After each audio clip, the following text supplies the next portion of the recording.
শীতে কাঁপছে উত্তরের জেলা গাইবান্ধা। গত 4 দিন থেকে সূর্যের কোনো দেখা নেই গাইবান্ধাতে।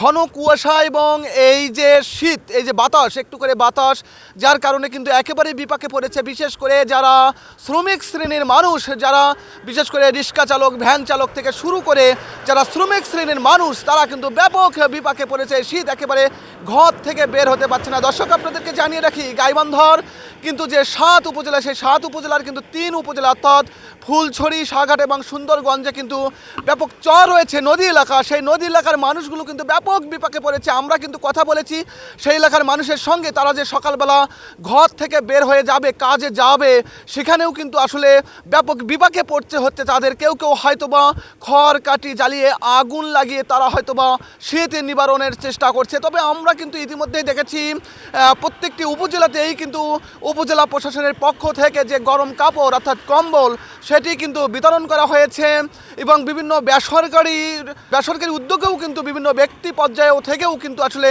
যে শীতের যে গরম কাপড়, সেগুলো কিন্তু বিতরণ করা হচ্ছে। তবে স্থানীয়রা বলছেন যে সেটি প্রয়োজনের তুলনায় একেবারেই কম, আর যার কারণেই যারা বিশেষ করে গরিব মানুষ, তারা কিন্তু একেবারেই সমস্যার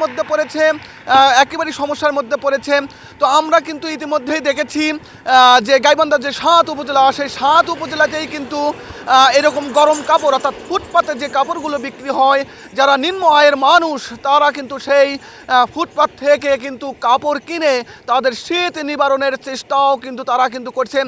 তো আমি কিন্তু কথা বলেছি রংপুর আবহাওয়া অফিসের সঙ্গে। তারা যেমনটি জানিয়েছেন যে গত 3 দিন থেকেই তাপমাত্রা একেবারেই কমে যাচ্ছে। আজকেও কিন্তু কথা হয়েছে আমার সঙ্গে, আজকে কিন্তু 13 ডিগ্রি তাপমাত্রা কিন্তু যাচ্ছে, অর্থাৎ গতকাল কিন্তু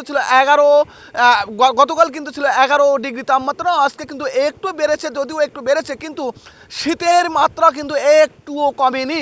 অর্থাৎ মানুষ কিন্তু একেবারে বিপাকে পড়ছে। মানুষ কিন্তু এইরকম ফুটপাত থেকে কাপড় কিনছে। সব কিছু মিলে আমি যদি বলি যে গাইবান্ধার উপর দিয়ে যে শৈত্যপ্রবাহ বয়ে যাচ্ছে, তাতে করে মানুষ কিন্তু একেবারে বিপাকে পড়েছে। মানুষ ঘর থেকে যে কাজে বের হয়ে যাবে অর্থাৎ কাজে যাবে, সেটিও কিন্তু মানুষের একেবারে কিন্তু বিঘ্ন হচ্ছে। তো এই ছিল আমার কাছে গাইবান্ধা থেকে সর্বশেষ। রবিউল ইসলাম, সময়ের কণ্ঠস্বর, গাইবান্ধা।